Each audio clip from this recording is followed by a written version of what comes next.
Glória a Deus. Aos santos, a paz do Senhor Jesus Cristo, amém? Amados, muito feliz em retornar para cá. Já havia bastante tempo que a gente não vinha aqui. Agradeço a Deus pela amizade da igreja, pela irmandade da igreja. Como foi dito, a gente vai estar em uma viagem missionária dia 12 de fevereiro, irmãos. Então, imagina a nossa guerra, a nossa expectativa e as nossas lutas para poder chegar lá no sertão do Piauí, no sertão da Bahia. Então, que os irmãos orem por nós, lembre de nós nas orações, porque será um grande desafio. Mas como diz a palavra do Senhor em Salmo 126, aqueles que saem chorando voltam colhendo seus feixes. Amém? Irmãos, vamos abrir na palavra de Deus em 2ª carta de Paulo a Timóteo. 2ª carta de Paulo a Timóteo, capítulo 4, um texto clássico.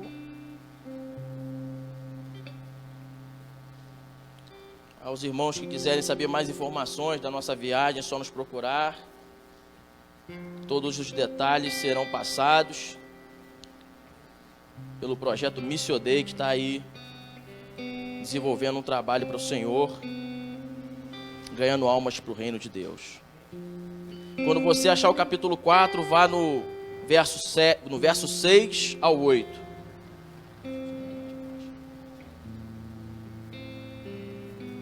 Quem encontrou, diga amém. Está escrito assim, verso 6.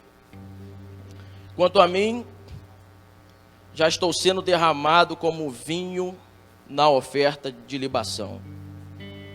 O momento da minha partida se aproxima. Combati um bom combate, completei a corrida, perseverei na fé. Agora me está reservada a coroa da justiça que o Senhor, o justo juiz, me concederá naquele dia, e não somente a mim, mas certamente a todos os que amarem a sua vinda. Vamos orar? Deus grande e poderoso,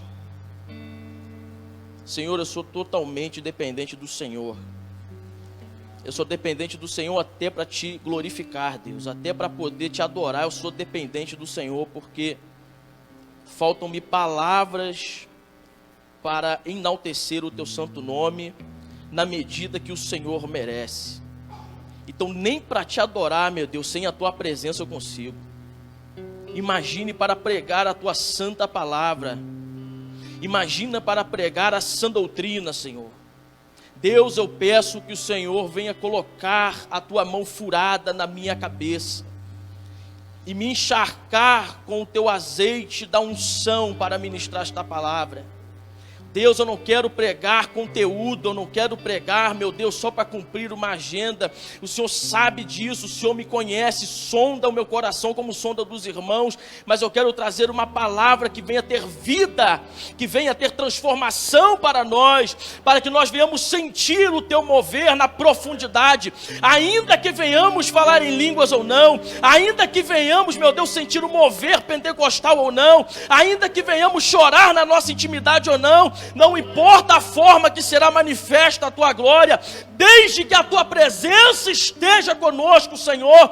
Eu te peço que o Senhor venha comigo e não me abandone de todo neste altar, porque eu preciso profundamente da tua presença para pregar a tua santa palavra, assim como meus irmãos precisam da tua santa presença para entender a palavra, para receber a palavra, para poder estar com a mente no Senhor, sentindo o mover no particular do Espírito Santo de Deus. Então, Senhor, como igreja eu te peço, na comunhão que o Senhor estabeleceu sobre nós, enche-nos do teu poder e do teu Espírito nesta palavra, para que juntos, Senhor, venhamos aprender e sair daqui melhores do que entramos. Entrego esta palavra em tuas mãos e te agradeço E nós, como igreja, concordamos dizendo amém. Glória a Deus. Irmãos, estive estudando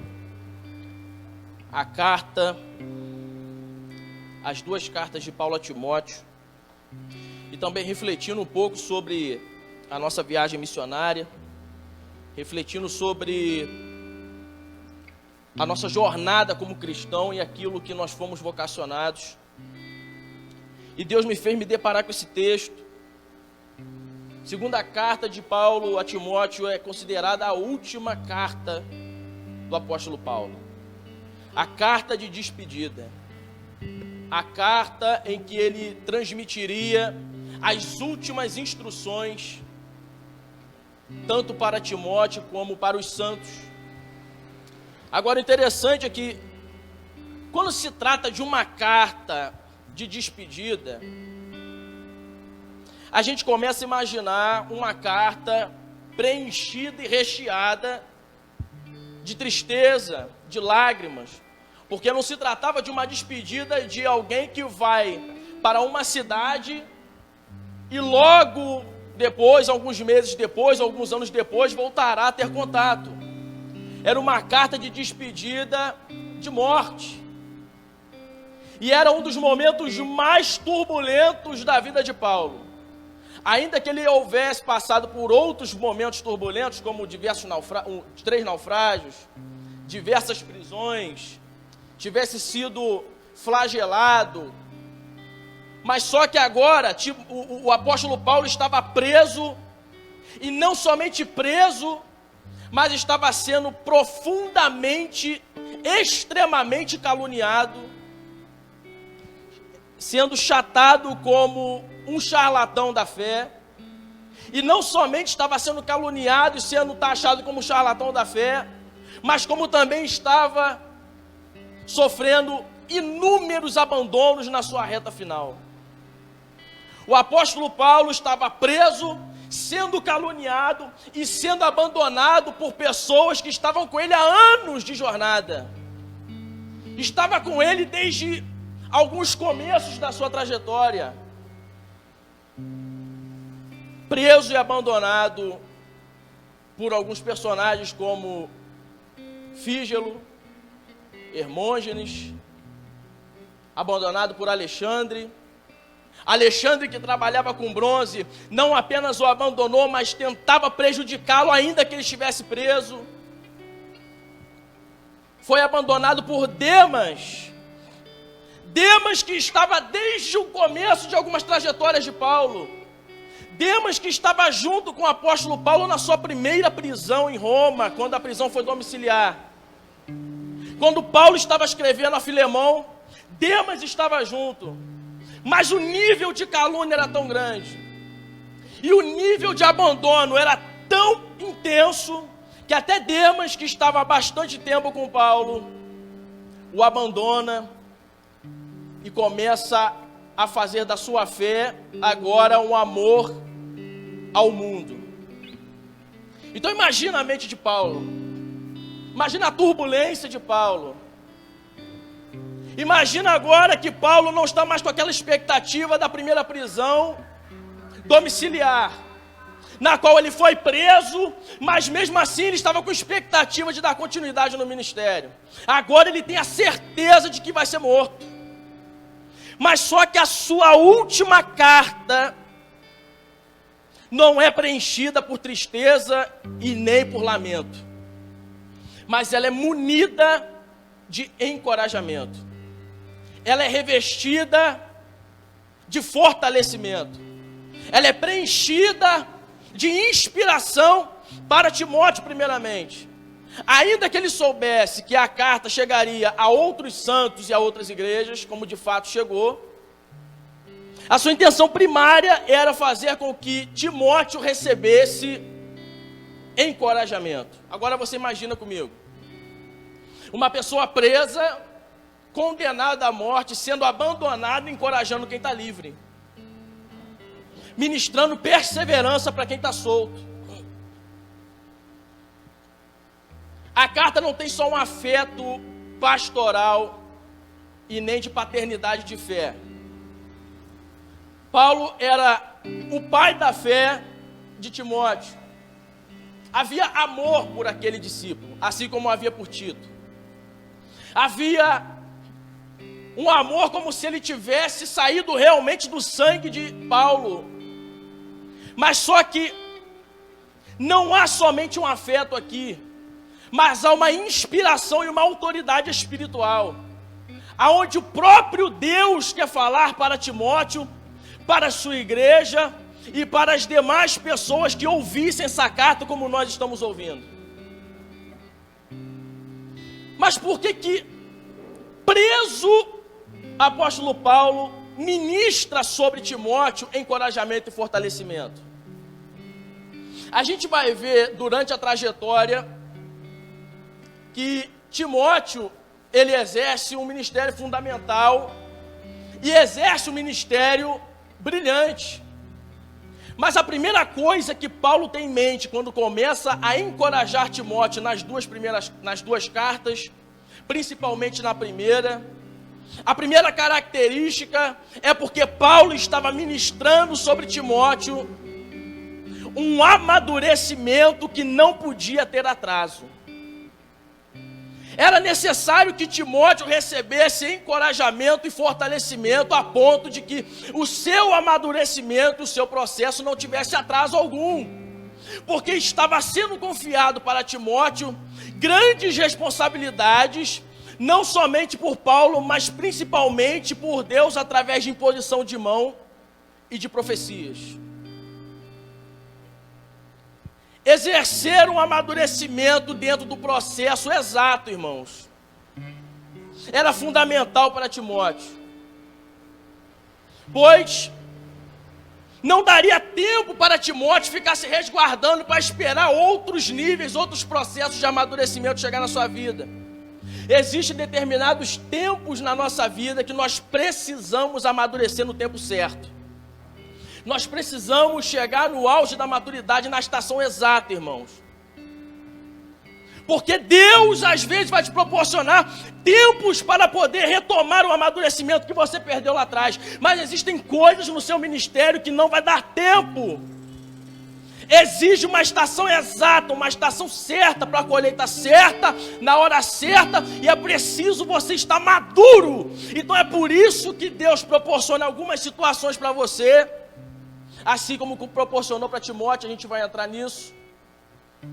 E quando as coisas parecem perder o controle, ao invés de Deus te dar provisão, ao invés de Deus te dar prosperidade, sustento, Deus te dá apenas um encorajamento. Timóteo, a gente vai começar a notar, irmãos, os conflitos de Timóteo na sua primeira carta a Timóteo, que Paulo escreve. Timóteo ele foi chamado em Atos dos Apóstolos, capítulo 16. Mas só que os seus conflitos começam na primeira carta de Paulo. Por que começa na primeira carta de Paulo e não começa em Atos 16?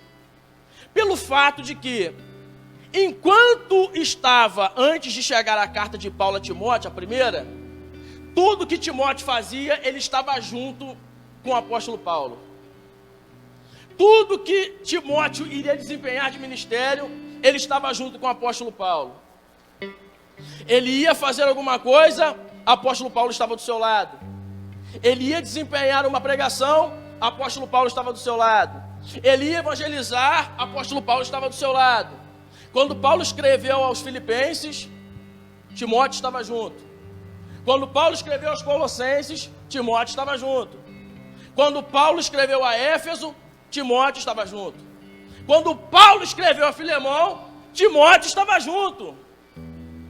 Só que agora, na primeira carta de Paulo a Timóteo, antes de chegar a carta, Paulo ele sai da primeira prisão domiciliar, que era a prisão de Roma, e quando ele sai dessa prisão, ele tem uma visita prometida para Filemão, que está em Filemão, verso 3 e verso 23 ao 25. Filemão estava em Colossos e Paulo havia sido liberado de Roma na sua primeira prisão domiciliar. Quando Paulo sai dessa primeira prisão domiciliar em Roma e está partindo para Colossos para ver Filemon, ele deixa Tito em Creta e deixa Timóteo em Éfeso. Agora chega o momento em que Timóteo tem que exercer o seu ministério sem Paulo estar junto. Agora chega o momento em que Timóteo tem que exercer a sua vocação, exercer o seu chamado, sem Paulo estar do lado como a sua segurança. É aí que começam os conflitos de Timóteo. Porque Timóteo agora está ali dentro daquela cidade, e a gente vai começar a entender o porquê dos conflitos, e o que a nossa mensagem de hoje quer passar para todos nós. Timóteo, ele chega em Éfeso, uma cidade gigante, composta por uma idolatria pesada, composta por uma cultura onde as mulheres eram tidas como as autoridades religiosas do lugar e eram consideradas como essas autoridades como prostitutas sagradas, que eram as sacerdotisas de Diana. Então, Timóteo tem que enfrentar primeiramente uma cultura pesada sozinho, tem que enfrentar um grande número de população que é idólatra, e não somente isso, agora ele tem que enfrentar heresias e falsos ensinos que querem entrar na igreja, conforme 1 Timóteo capítulo 1, do 3 ao 6. E não somente tem que enfrentar agora isso tudo, mais as heresias, mas tem que enfrentar também os opositores que não davam credibilidade para o seu ministério por causa da sua idade, que não confiavam no seu ministério por causa da sua idade, consideravam Timóteo despreparado, conforme está em 1 Timóteo capítulo 4, verso 12, aonde Paulo fala: não deixe que as pessoas venham te desmerecer por causa da tua idade. Isso eu fiz uma paráfrase aqui. E agora, não tão somente tem que enfrentar isso tudo, mas ele também tem que enfrentar as suas constantes enfermidades, conforme está em 1 Timóteo capítulo 5, verso 23. Constantemente enfermo, saúde frágil, oposição, cultura pesada, idolatria. O que vem na mente de Timóteo? E a gente vai entender dentro do contexto da primeira carta. O que vem na mente de Timóteo é desistir, porque ele se sente extremamente incapaz de cumprir aquilo que lhe foi confiado. Ele se sente incapaz de dar continuidade naquilo que Deus confiou na vida dele, porque ele se sente fraco, ele se sente incapaz teologicamente, ele se sente incapaz de saúde, ele se sente incapaz de influência. Ele é apenas um jovem desmerecido, que tem uma vocação, uma missão a cumprir, mas não tem ninguém para ajudá-lo. É isso que está na vida de Timóteo na primeira carta. Um sentimento de desistência, e é por isso que nós vamos começar a entender o porquê do encorajamento de Paulo. Porque, irmãos, é muito fácil nós nos sentirmos bem quando temos alguém que nos considera bem. E no meio desses conflitos, Timóteo está a ponto de querer entregar pela sua sensação de incapacidade. Aí vem uma palavra de Paulo em 1 Timóteo capítulo 1, verso 18. Timóteo, combata o bom combate. Combata o bom combate. Talvez Timóteo vai começar a se perguntar: mas espera aí, como que eu vou combater o bom combate? A primeira coisa que Paulo estava dizendo na relação de combater o bom combate significa honra com aquilo que lhe foi confiado. Honra com a chamada que Deus te confiou. Honra com a vocação que Deus te confiou. Porque, Timóteo, você não foi chamado para quebrar um galho no reino. Você não foi chamado para poder cobrir alguém no reino. Você não foi chamado para dar uma mãozinha no reino.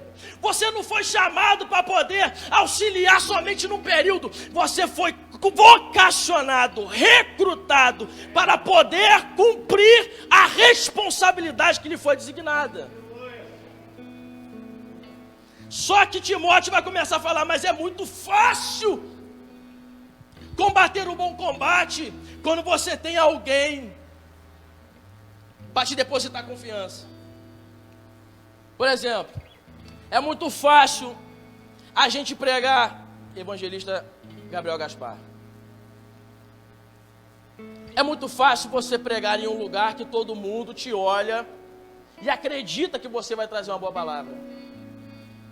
É muito fácil você evangelizar quando você tem irmãos que te apoiam e confiam no teu ministério e estão do seu lado. É muito fácil você ministrar no ministério de louvor quando todos acreditam e confiam que você tem vocação e que você tem talento para manejar o louvor. É muito fácil você cozinhar na cantina quando todas as pessoas que você está cozinhando conhecem o teu paladar e a tua forma de cozinhar. Então, quando se tem pessoas que depositam expectativa em você, é muito fácil você ministrar, é muito fácil desempenhar um bom combate. Só que o ponto-chave do evangelho não é você combater um bom combate quando tudo vai bem, mas é combater um bom combate em circunstâncias desfavoráveis. É combater o bom combate quando tudo está desfavorecido para todos. É quando você está num lugar pregando e todo mundo só fica te olhando, falando até onde ele vai. É quando você vai evangelizar no lugar e as pessoas olham te desmerecendo. É quando você está num ambiente onde as pessoas te olham de longe, de rabo de olho, perseguindo-o com os olhos para ver até onde você vai e dizer, será que ele vai cair ali? Será que ele vai cair acolá? Será que ele vai tropeçar aqui? É ser desmerecido, é ser caluniado, é ser desacreditado, é estar em um ambiente que ninguém acredita mais em você, que as pessoas te desmerecem, te tratam com desdém, aí você olha para o céu e fala, Deus, eu preciso da tua resposta, e Deus fala, combata o bom combate.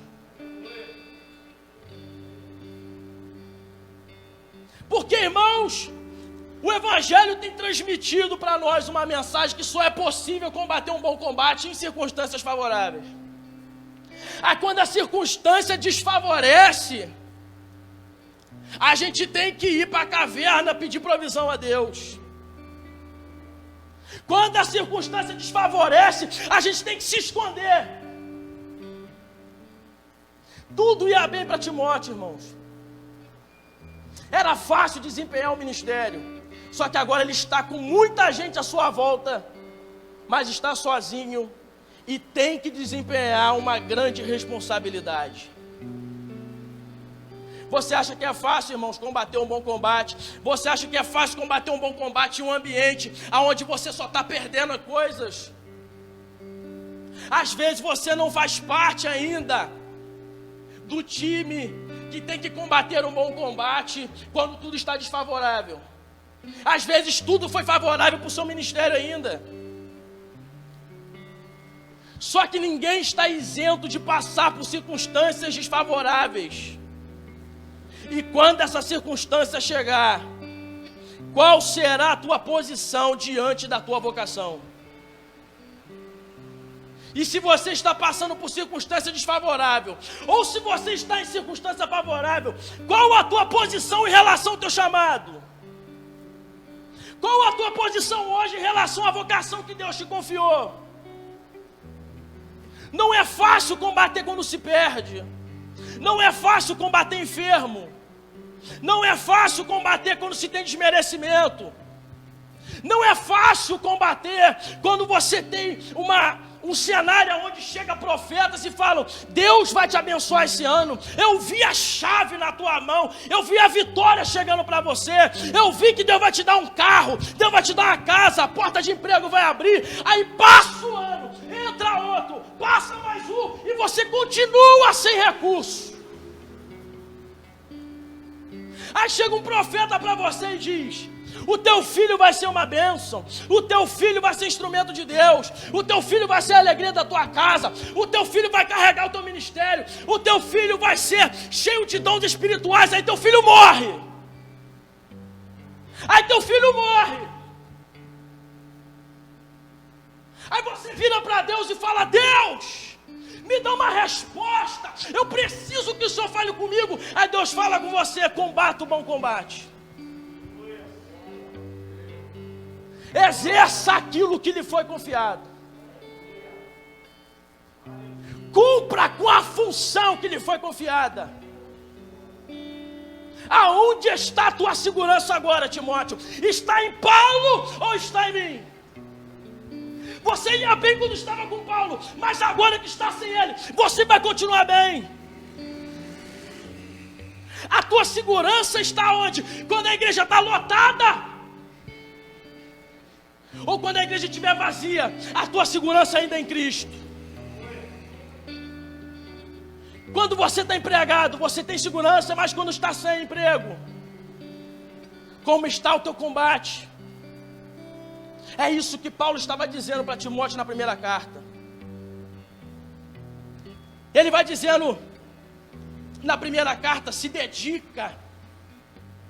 No capítulo 2, verso 14 da primeira carta, ele vai dizer: não deixe de cumprir com aquilo que lhe foi ministrado por imposição de mão e por profecia. Se aperfeiçoa, Timóteo. Se dedica, Timóteo. Porque você não é incapaz como você pensa. Aí ele chega no primeiro capítulo, mais ou menos no verso 15, se não me engano. Ele vai dizer sobre a sua trajetória para Timóteo. Eu fui pecador, eu fui perseguidor, eu fui caluniador, eu fui troço ruim, eu não prestava para nada. Só que a graça de Deus me alcançou, a sua misericórdia me alcançou, e mediante a fé e o amor de Cristo, hoje eu estou capacitado. Então isso significa, Timóteo, que você pode se achar incapaz para determinadas coisas do ministério, mas é Deus quem te capacita.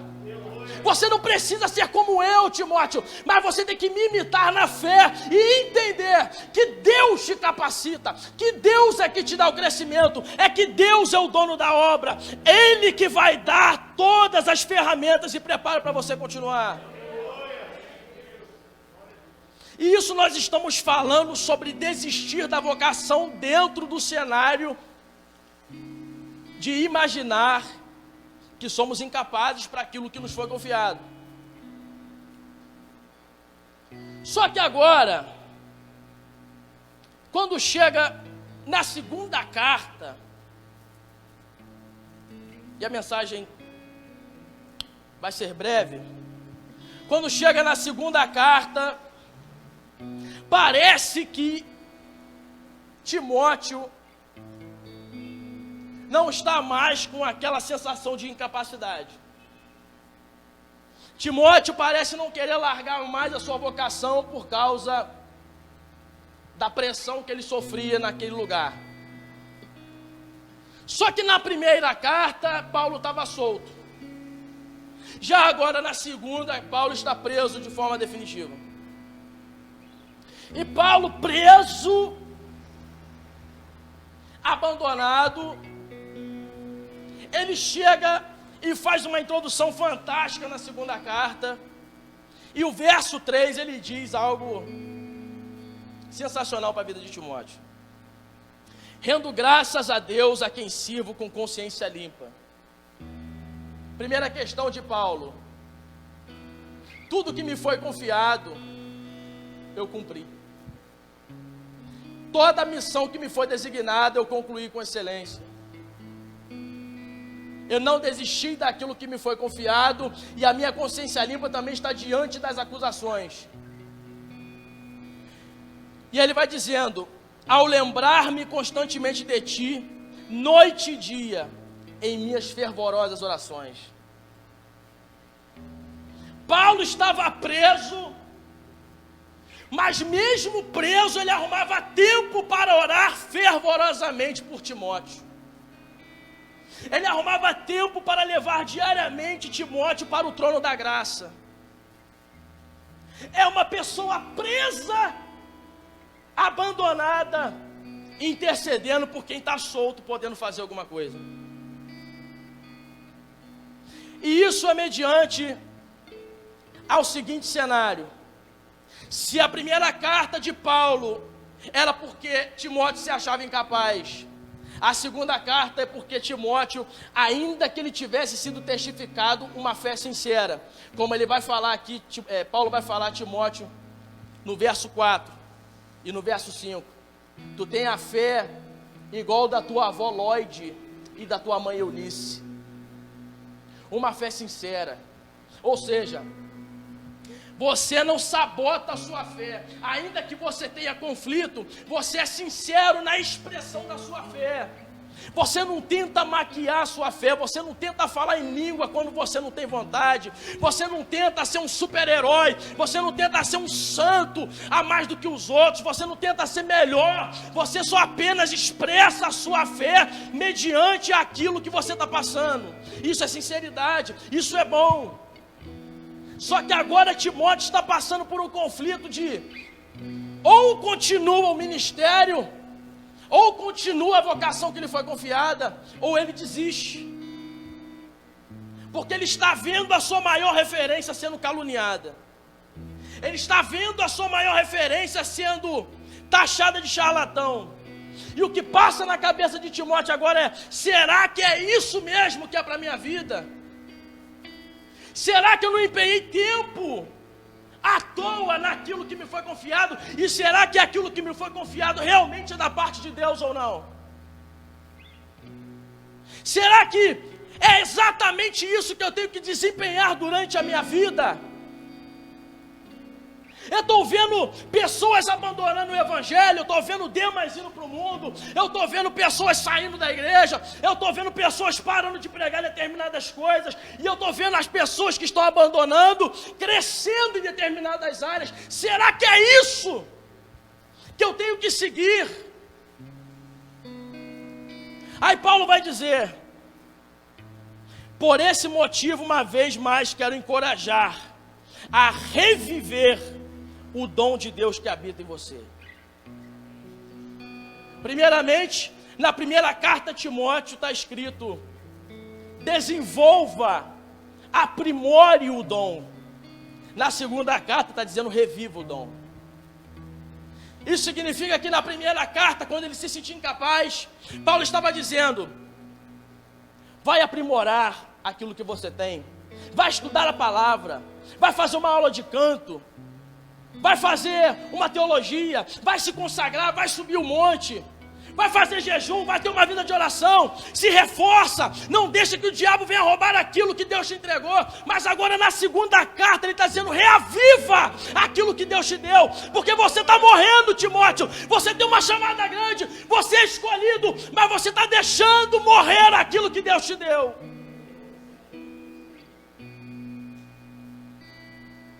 E ele vai dizer: porquanto, no verso 7, Deus não nos concedeu o espírito de covardia, mas poder, de amor e de equilíbrio. Assim sendo, não te envergonha do testemunho do nosso Senhor e nem da minha prisão. Paulo estava no momento que ele estava com um conflito tão grande que ele se sentia envergonhado. Timóteo. E quantas pessoas, irmãos, estão passando pelo mesmo momento? As pessoas hoje têm vergonha de andar com a Bíblia debaixo do braço. Tem gente que tem vergonha hoje de falar que é cristão. Tem gente hoje que tem vergonha, não tem vergonha de falar que é cristão, mas tem vergonha às vezes de falar de pecado. Tem vergonha de evangelizar, de falar do nome de Cristo. Tem vergonha às vezes de falar até da sua própria igreja. Tem vergonha de falar que o evangelho não é somente prosperidade, mas o evangelho também é sofrimento. Tem vergonha de pregar sobre a cruz de Cristo. tem vergonha de pregar sobre renúncia, tem vergonha de pregar sobre consagração, tem vergonha de pregar sobre abrir mão das coisas. Só que Deus está falando para cada um de nós, como falou para Timóteo, Deus não nos deu um espírito de covardia, mas Deus nos deu um espírito para avançar e para cumprir aquilo que Deus nos confiou, irmãos. E por que a gente às vezes traz uma mensagem como essa? Porque, irmãos, Hebreus capítulo 9, verso 27 vai dizer que ao homem foi concedido o direito de morrer uma vez, somente uma vez. Logo após vem o juízo. Se hoje chegasse a tua vez e você tivesse que prestar contas a Deus, como que você sairia?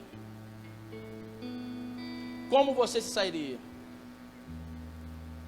Porque às vezes uma mensagem como essa, aparentemente parece que não é aquilo que nós queríamos. Eu acho que Deus não está nesse negócio. Eu acho que numa mensagem de dia de domingo podia ser outra coisa. Só que nós estamos entrando em um cenário de extrema apostasia, irmãos. E a palavra de Deus não vai dizer que muitos são ceifeiros e pouco é a seara, não, irmãos. Mas vai dizer que é a seara que é grande, mas pouquíssimos são os ceifeiros. E os ceifeiros que foram chamados e convocados estão cruzando os braços, irmãos. Estão deixando de cumprir a missão. Estão deixando de cumprir o ID. Estão deixando de cumprir aquilo que lhe foi designado. Estão deixando de cumprir a sua vocação. E por quê, irmãos? Porque nós estamos entrando numa cultura onde pregar sobre abrir mão é maluquice da cabeça do pregador. É coisa de gente antiga pregar sobre abrir mão. Olha só o que Paulo vai dizer no capítulo 2. No verso 4, nenhum soldado em serviço se permite envolver em negócios da vida civil, porquanto seu objetivo é agradar aquele que recrutou para a guerra. Aonde está o teu combate hoje? O teu combate está apenas naquilo que lhe convém e lhe interessa? Ou você ainda está combatendo pela sua vocação? Ou você ainda está combatendo por aquilo que Deus te confiou? Como está o combate do teu chamado? Como está o combate daquilo que Deus colocou na sua mão, dos seus dons, dos seus talentos? Tem gente que, para combater o bom combate, ele faz da seguinte forma: bom, vou fazer o seguinte, para eu exercer aquilo que Deus me confiou, eu vou ter que primeiro me formar na faculdade, logo após eu vou ter que casar, logo após eu vou ter meus filhos, aí eu vou ter que estudar uma possibilidade de crescer na firma, para poder dar uma condição melhor para meus filhos. Aí meus filhos vão crescer, eu tenho que colocar eles no colégio particular. Logo após eles vão ter que casar. Aí eles vão fazer a faculdade, eu vou bancar a faculdade deles, eles vão casar. Depois que eles casarem, eu tenho que ajudar eles a ter uma estrutura no casamento financeira. Depois disso, eles vão crescer financeiramente, aí eles vão ter um filho. Então, eu vou ter que ajudar a cuidar do meu neto. Então, eu vou ter que começar a enviar um pouco de dinheiro para ajudar a cuidar do meu neto e vou receber ele em casa. Quando o meu neto crescer, aí sim, eu vou combater o combate que Deus me confiou. Vive uma vida inteira colocando o combate que Deus confiou, colocando a vontade de Deus como plano de fundo da sua vida, para poder justificar que toda a ação que ele toma, Deus está no negócio. Só que Deus está falando qual é o soldado que pensa na vida civil quando está na guerra. A vontade é só de agradar quem recrutou ele para a guerra, irmãos. Não é que você vai deixar de sonhar, não é que você vai ter que largar a tua faculdade, não é que você tem que largar o seu emprego, mas a questão é, como está o teu posicionamento na tua vocação? E se Deus chegasse para você hoje e falasse, abandona tudo que você tem e vai combater o combate que eu te confiei, o que você faria? Será que você está no ponto de largar tudo para Deus? Essa é a mensagem que Paulo está transmitindo para Timóteo, um jovem sonhador. Uma mensagem que vai dizer, o evangelho não é apenas evangelho de conquista, mas também evangelho de abrir mão de coisas. Aí você vai pensar comigo, mas Deus não vai me chamar para abandonar meu serviço. Deus não é doido, pô. Deus, ele não trabalha dessa forma. Então você ia chamar Deus de maluco se você não conhecesse o final da história de Davi. Botando um jovem para derrotar um gigante todo armadurado, com uma pedra na mão, 4 guardados e uma funda. Aí você vai dizer, peraí, mas Deus não usa ninguém despreparado. Deus não chama ninguém despreparado, isso é uma verdade. No entanto, que Deus enviou um leão para Davi enfrentar, que particularmente eu acho muito mais perigoso do que um soldado. É por isso que Deus enviou um urso para Davi enfrentar, que particularmente eu acho muito mais perigoso do que um soldado adversário. Deus pode sim te chamar para abandonar tudo para combater o bom combate. Porque esse pode ser o leão da sua vida para poder enfrentar um gigante no futuro. Isso não é uma regra universal, mas é uma possibilidade. Como que está, irmãos, a nossa vida se Ele solicitar isso? Deus está querendo dizer, a sua vida civil, ela é importante, mas ela tem que ser instrumento para impulsionar a causa primária. Ela tem que ser instrumento para poder impulsionar o propósito. Quando Deus te enriquece e te faz crescer na sua empresa, não é apenas para você ter uma boa vida, mas é para você contribuir da melhor forma no Evangelho de Cristo. Quando Deus te dá um carro, não é apenas para você ter conforto, mas é para você potencializar as ferramentas para o reino de Deus. Quando Deus te abre uma oportunidade para você chegar em lugares que ninguém chegou, não é para você ser o tal e ter status, mas é para você utilizar isso como ferramenta para impulsionar o nome de Cristo a todas as nações. O que Deus está fazendo aqui comigo, me trazendo nessa noite, é fazer a gente entender qual é a nossa posição hoje e fazer a gente refletir no nosso chamado. Como está o nosso chamado com Deus? Você vai ver alguns pontos para poder caminhar para o capítulo 4. Alguns pontos da carta de Timóteo, como o verso 15 que vai dizer, procura se apresentar aprovado diante de Deus. Vai dizer aqui também, no verso 12 do capítulo 3, de fato, todas as pessoas que almejam viver piedosamente em Cristo serão perseguidas. Exercer a vocação, irmãos, exercer o bom combate, vai nos proporcionar momentos de glória, momentos em que iremos viver manifestação de milagre, mas muitas das vezes vai nos proporcionar tempos desfavoráveis e perseguição contra nós. Porque você pregar o que eu estou pregando hoje, você pregar às vezes a mensagem que Deus te deu no coração dentro de casa, às vezes Deus te deu uma mensagem no seu coração dentro de casa, que você já entendeu, se eu pregar isso para determinadas pessoas, eu não serei bem visto. Só que Paulo falou para Timóteo que nós não pregamos para poder agradar os homens, em si para agradar a Deus, irmãos.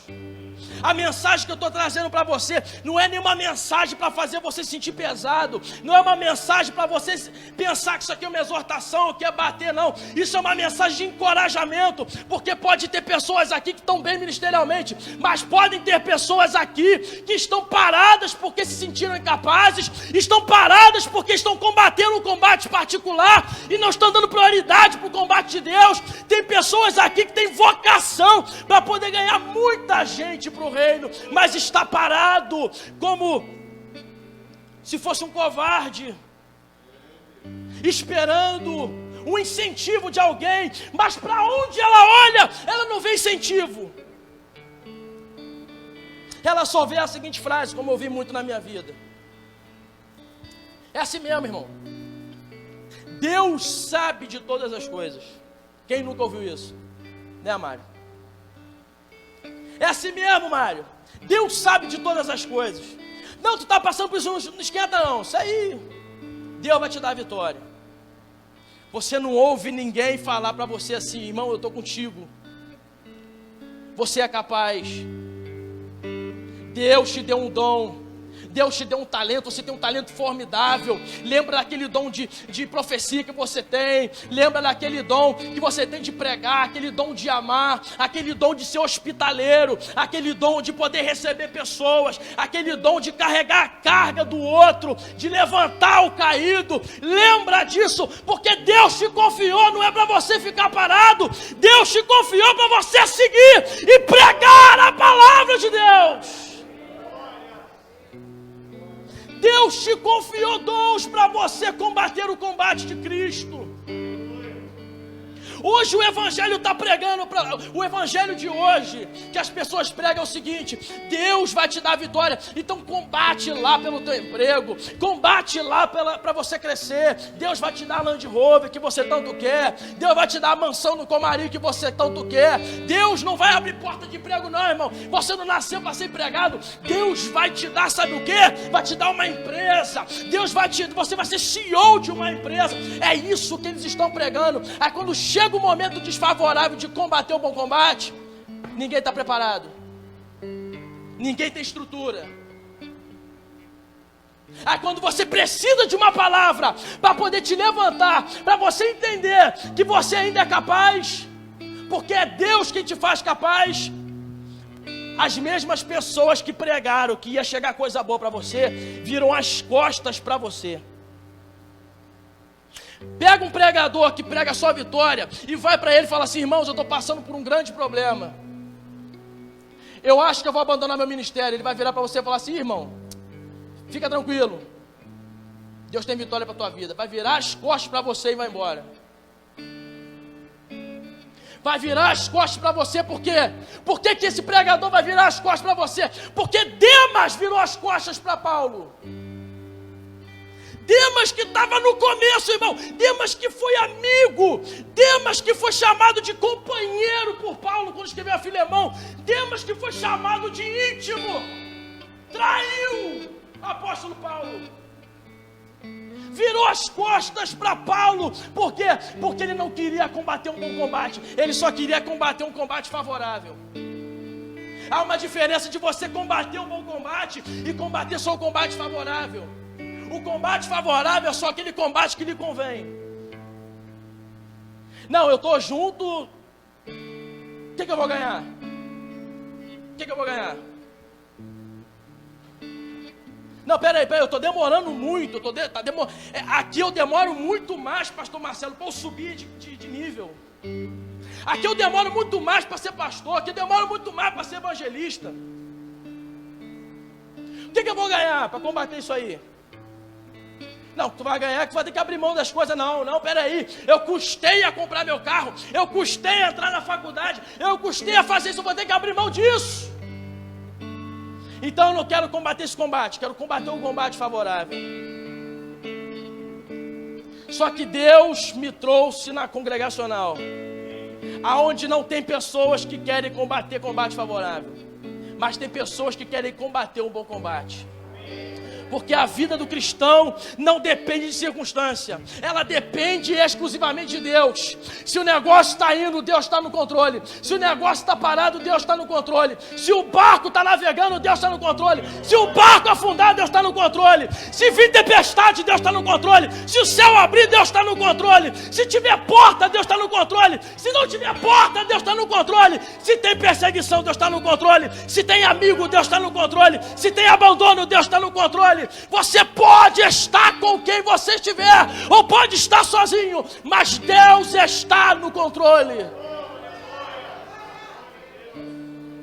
Demas pode te abandonar, Hermógenes pode te abandonar, Fígelo pode te abandonar, Alexandre pode tentar te caluniar, pode sair de perto de você, Tito, pode sair de perto de você, Tíquico, pode sair de perto de você, até outros irmãos, mas fique tranquilo, ainda tem Timóteo combatendo o bom combate, chegando para você, e ainda tem Marcos chegando para a tua vida, e se não tem Marcos chegando, ainda tem Lucas do teu lado, e se Lucas não estiver do teu lado, Jesus está 24 horas com você, para você ficar de pé e combater o bom combate.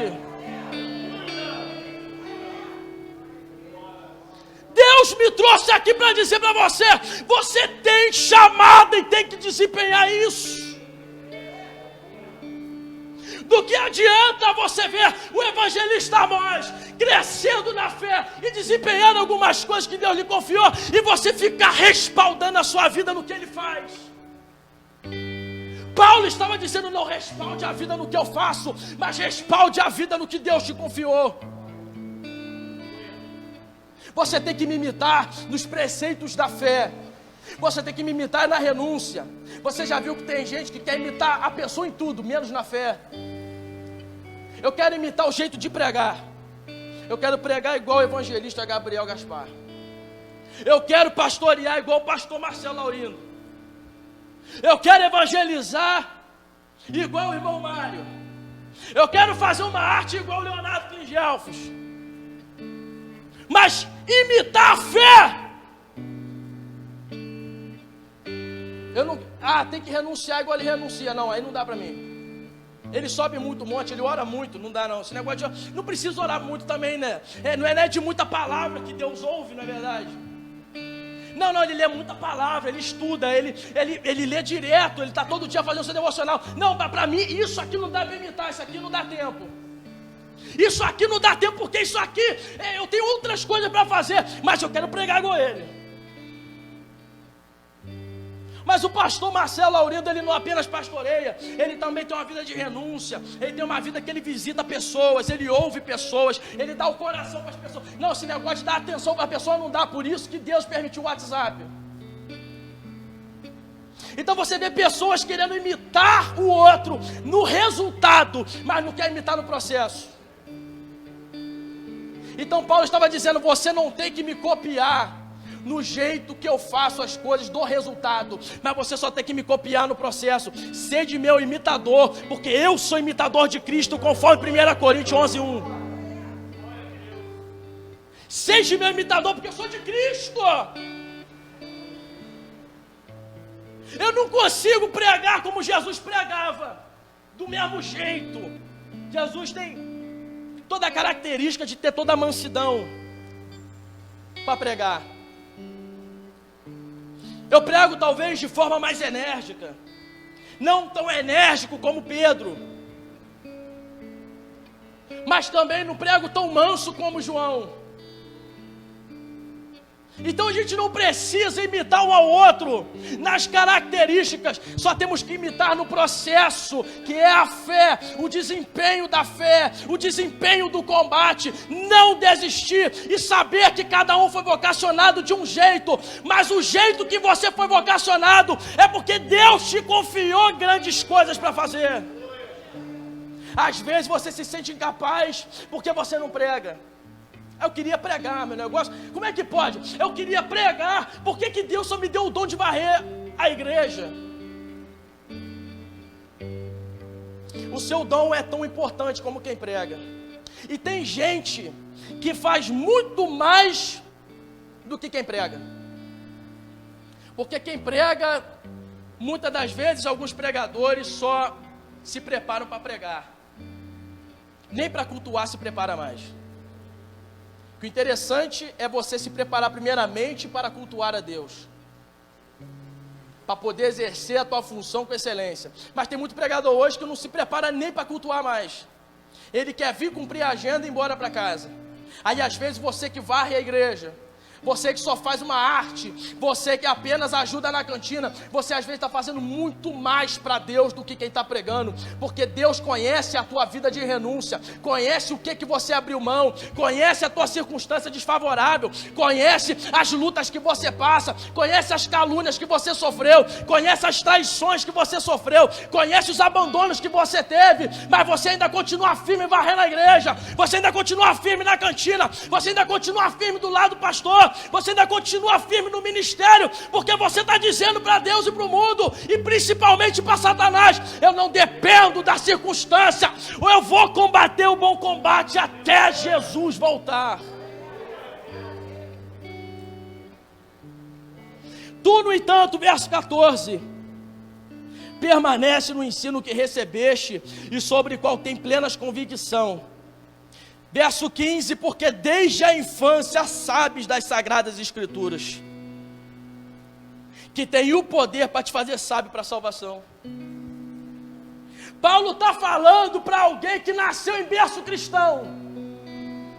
Eunice, a sua mãe, era cristã, era uma judia cristã.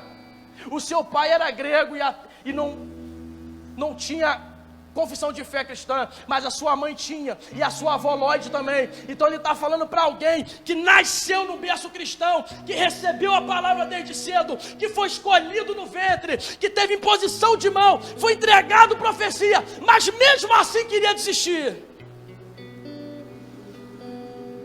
Quantas pessoas não receberam profecia de Deus falando: Deus vai te usar nisso, Deus vai te botar num lugar e você vai ganhar alma lá, e está desistindo do chamado? Quantas pessoas, irmãos? Quantas pessoas que já foram entregadas revelação dizendo: Deus te escolheu no ventre da tua mãe, Deus te livrou da morte, te livrou do aborto, Deus te livrou do câncer, Deus te livrou disso e daquilo, porque você tem uma promessa. Aí a pessoa nasce, cresce no evangelho, mas mesmo com toda a estrutura quer desistir. Hebreus capítulo 10, se eu não me engano, verso 35 ou 37. Nós não somos daqueles que retrocedem, mas nós somos daqueles que avançam, irmãos, mediante a fé e a vocação que nos foi confiada. Você foi chamado para avançar, você não foi chamado para desistir, você foi chamado para vencer. Por que você foi chamado para vencer? Porque você vive uma vida de vitória? Não, mas porque aquele que combateu o combate da cruz já venceu por você. Deus já venceu o teu combate, só basta você perseverar. Deus já venceu o teu combate, irmãos. Cristo venceu no bom combate da cruz do Calvário. E olha só o que eu vou chegar no final, irmão, senão o pastor Marcelo vai me dar um soco na garganta aqui. Verso 3 do capítulo 2: participa dos meus sofrimentos como um bom soldado. É como se o Espírito Santo de Deus, é como se o Evangelho estivesse dizendo para todos nós: participa dos meus sofrimentos. E eu lembro de Jesus falando com os discípulos no Getsêmani. Jesus disse quase a mesma coisa: não durmam, participem do meu sofrimento, participa dessa dor. O Evangelho está te encorajando, porque ele está solicitando você na sua vocação a participar dos sofrimentos do Evangelho. E que sofrimentos são esses? São pessoas abandonando a Cristo, são pessoas zombando de Deus, são cachaceiros, prostitutas morrendo, são amigos de vocês perecendo na mão de Satanás, pessoas oprimidas, morrendo desacreditadas da vida. Participa do meu sofrimento. E vai dizer no capítulo 4, para chegar ao fim, o começo do verso 1, eu te encorajo.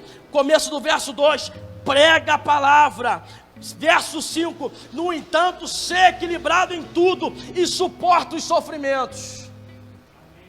Olha só as palavras, irmãos, que vão destacar na nossa mensagem. Suporta, eu te encorajo. Ser equilibrado, suporta o sofrimento, irmão. Sabe por que é bom nós entendermos essa palavra em comunidade? e não no individual. Sabe por que é bom nós entendermos isso como igreja e não somente no nosso individual, pensando que a mensagem é só para o amiguinho do lado? Porque quando você vê alguém passando por um problema em que ele acha que é incapaz e o sofrimento dele está levando a ele desistir do chamado, você já entendeu o recado do Espírito Santo e você vai virar para ele e vai dizer: eu estou contigo, eu estou junto com você, não desista. Você tem uma chamada, você tem um propósito, e eu estou junto com você na guerra. O que que você precisa? Eu preciso de oração, então vamos orar juntos. O que que você precisa? Eu preciso de recurso na minha casa, então vamos levar recurso. O que que você precisa? Eu preciso de uma palavra amiga, então toma uma palavra de Deus. O que que você precisa? Eu preciso só de alguém para me ouvir, então toma o meu ouvido para você. Você vai entender a necessidade do outro como igreja, porque Deus não te chamou para combater sozinho. Deus te chamou para combater como igreja. E chegando no verso 7 do capítulo 4, vou fechar agora, prometo. Os irmãos, fiquem tranquilos. Combati o bom combate. Paulo estava dizendo: aquilo que eu te instruí, eu vivi. Aquilo que eu preguei, eu vivi. Aquilo que eu ministrei, eu vivi. E é um recado para quem prega. Você vai ter duas coisas na vida de pregação que vai acontecer na tua vida. Quando você pregar o que não viveu, prepare-se, Deus vai te fazer viver. E quando você viver alguma mensagem, viver alguma situação, se prepare que você vai pregar aquilo que você viveu. Tudo que eu preguei, irmãos, para a honra e glória de Deus eu vivi. Até sobre perdas eu vivi.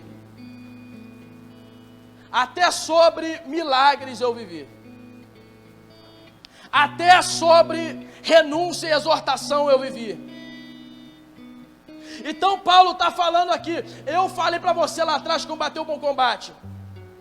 Se você vai combater ou não, é com você, mas eu estou vivendo aquilo que eu estou pregando. Eu combati o bom combate, completei a corrida, ou seja, todas as regras da aliança eu cumpri cabalmente e completei a minha jornada com honra. Eu não tenho nada a dever no que se refere à minha vocação. Só que o interessante é o seguinte: agora me está reservada a coroa da justiça, que o Senhor justo me concederá. Não somente a mim, mas certamente a todos os que amarem a sua vinda. Olha isso. Quando Paulo fala que está reservada a coroa da justiça, primeira coisa que nós temos que pensar: por que Paulo combateu o bom combate, sofrendo naufrágio, sendo perseguido, traído, levou os flagelos em Roma, foi chicoteado 39 vezes pela corte judaica, foi preso, teve bate-boca? Por que ele combateu o bom combate? E tem muita gente que tenta heroizar somente o personagem da Bíblia. Tenta fazer com que é o personagem da Bíblia que é o top. Ele que é o bonzão. Mas na verdade, Paulo era como eu e você. Mesma coisa. Por que Paulo conseguiu? Porque ele estava fundamentado no combate de Cristo. Porque ele sabia que Jesus havia combatido por ele. Ele sabia que Cristo tinha sofrido por ele. E ele sabia que Cristo iria capacitá-lo mesmo perto da morte. Então essa perseverança na fé que ele diz, preservei a fé, é que fez ele vencer e combater um bom combate. Só que quando ele fala que a coroa da justiça está reservada, isso significa, irmãos, que ele não vai herdar a coroa da justiça por causa do que ele fez. Porque nós não seremos salvos pela quantidade de obra, mas seremos salvos exclusivamente pela graça. Então é por isso que ele vai dizer, está não só reservado a mim, mas a todos que amam a vinda do Senhor. Então o que isso significa, irmãos? Que se a obra de Deus, sendo feita por nós, não nos faz ser salvo, porque somos salvos pela graça, e se combater um bom combate em favor do reino, também não vai nos tornar salvo, porque nós somos salvos pela graça. Então isso significa que o combate não é por disputa, o combate não é para poder mostrar quem faz mais que o outro, o combate não é para mostrar quem tem um dom maior que o outro, o combate não é para mostrar quem desempenha melhor a função que tem do que o outro, mas o combate é exclusivamente para combater junto como igreja, unidos em uma só fé, para poder fazer com que o evangelho avance, para que mais pessoas conheçam a vinda do Senhor Jesus Cristo. Porque tem gente, irmão, que infelizmente, ao invés de combater um bom combate com o irmão, quer combater um bom combate comparando com o irmão. Só que Deus nos chamou para combater juntos. Deus nos chamou para combater fortemente armados, unidos como um exército, porque fomos chamados por um Senhor, porque pelo mesmo Espírito foi distribuído os dons, pelo mesmo Espírito somos fortificados, pelo mesmo Espírito somos levados à fé e à esperança, e pelo mesmo Espírito que ressuscitou o nosso Senhor e Salvador Jesus Cristo, é por Ele que nós vamos desempenhar a função que nos foi confiada. Fique de pé, irmão, para eu fingir que estou acabando.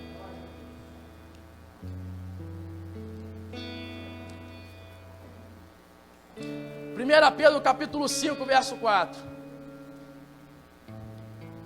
Quando o Supremo Pastor manifestar-se, ele virá com a coroa que brilha e não perde o seu brilho. Tiago capítulo 1, verso 12. Bem-aventurados aqueles que perseveram na provação, que Cristo trará para eles a coroa da vida.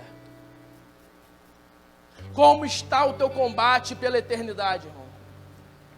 Como está o teu combate pelo reino e pela salvação agora? Tem gente trocando a coroa da vida pela coroa corruptível de 1 Coríntios 9, 25. Eu não sei se tem alguém aqui que já desistiu de combater pelo reino, se tem alguém aqui que desistiu, está querendo às vezes trocar a coroa pela coroa do mundo, a coroa que aparentemente vai te impulsionar, mas na verdade ela é corruptível. Eu consigo ver algumas pessoas que estão recebendo da parte do Espírito Santo de Deus aquilo que estava na mensagem. Deus chamou cada um de nós. Agora o que basta é apenas tomarmos a posição de coragem. Eu vou orar aqui para entregar a mensagem, mas se tiver alguém que quiser vir aqui na frente receber uma oração, porque se sente incapaz, e isso não vai ser uma humilhação para você aqui não, irmãos. Eu muitas das vezes me senti incapaz, principalmente para fazer a missão que a gente vai. A gente vai para um lugar desfavorável, a gente vai para um lugar que não tem apoio das pessoas da localidade, a não ser as pessoas que vão conosco. É um lugar que não tem recurso, é um lugar que tem pouca água, é um lugar que não tem muita comida, é um lugar que as pessoas nem sabem quem é Jesus. Uma vez uma mulher perguntou para uma mulher do povoado lá, uma irmã falou assim: Jesus morreu por você, te salvou, e Deus quer te resgatar neste dia que nós estamos falando com você. E a mulher com a cara de paisagem.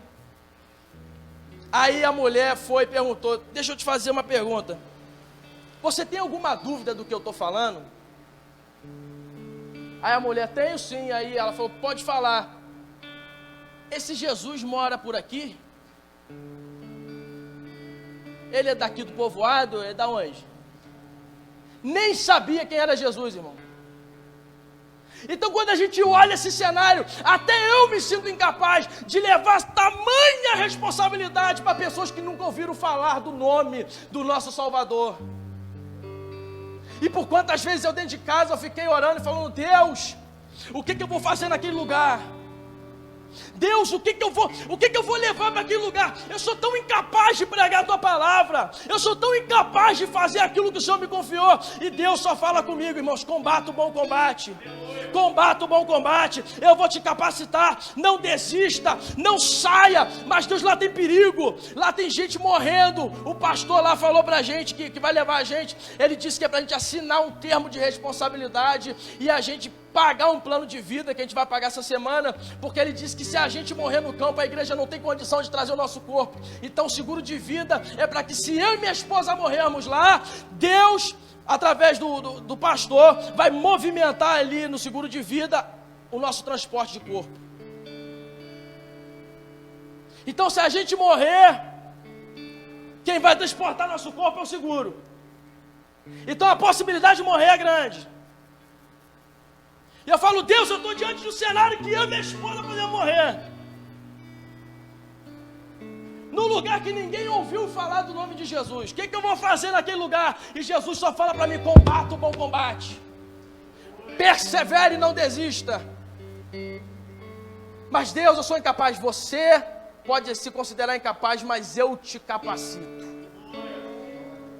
E é mediante aquilo que eu vivo, irmãos, é que eu venho ministrar a palavra hoje e dizer para algumas pessoas aqui: o Deus que me capacita é o Deus que te capacita. O Deus que me vocacionou é o Deus que te vocaciona.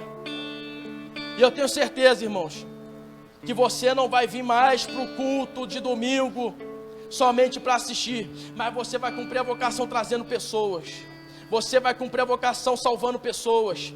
Você vai cumprir a vocação amando pessoas. Você vai sair daqui amando mais as almas. Você vai sair daqui amando mais a obra de Deus. E você vai saindo daqui amando mais o nome de Jesus, que te confiou uma grande obra. Oremos ao Senhor. Ó Deus de poder, Senhor, quão difícil e árduo, Deus, é combater o combate do Senhor em circunstâncias desfavoráveis.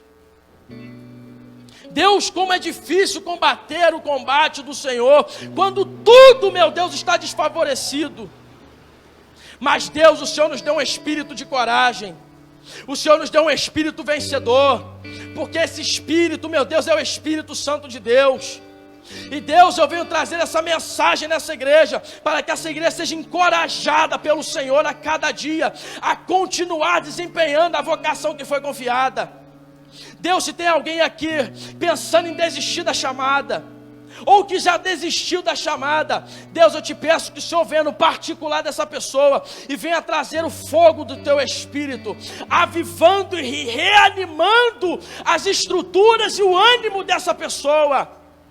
Deus, que essa igreja venha ter almas e mais almas entrando nesse lugar.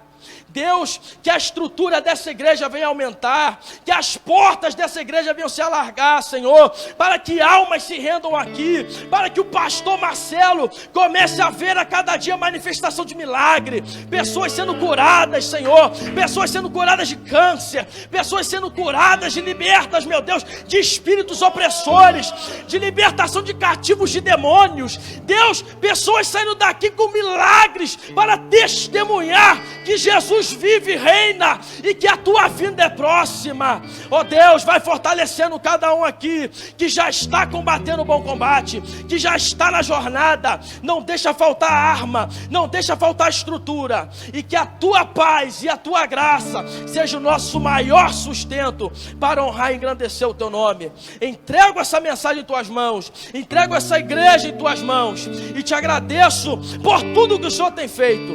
Nos leva, Senhor meu Deus, para o Piauí, para o sertão do Brasil, debaixo da tua graça e das tuas asas, Senhor, porque Deus, se nós morrermos lá, será lucro para nós, porque morrer para ti, Deus, é lucro para herdar a coroa da vida. Muito obrigado por tudo e te agradeço em nome de Jesus. Glória a Deus.